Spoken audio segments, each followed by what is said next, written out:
Now at 5, a verdict for the man accused of driving his semi into a bus filled with the Tusky Valley High School band and a car carrying teachers and chaperones. Does anyone need EMS? That crash killed 6 people and injured dozens of others. The suffering with them is immense, but it's the entire area here. For almost 18 months, News 5 has followed the stories of the survivors, the families, and the impacted community. Brent always says, I just keep pushing for the ones that aren't here with us today. Today we were in court as stunned family members listened to the judge's verdict.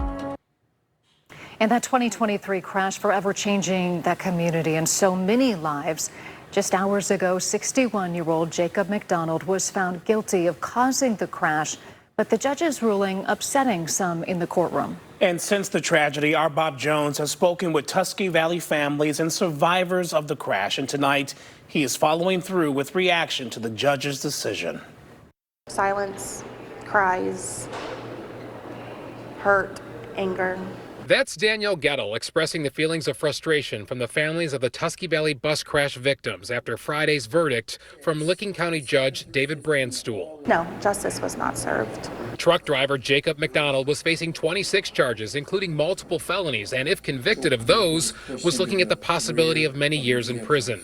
But the judge found him guilty of 6 lesser counts, misdemeanor vehicular homicide. Assistant prosecutor Clifford Murphy was disappointed with the verdict. You're carrying 50,000 pounds of weight down a road, moving 105 feet a second, and you don't see anything in front of you. In November of 2023, members of the Tusky Valley High School band were on their way to a performance when McDonald caused a chain reaction crash on I-70, first slamming into an SUV and then the charter bus carrying the students.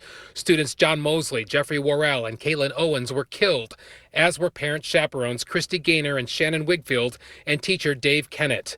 The judge decided McDonald was negligent but not reckless when he caused the fatal crash.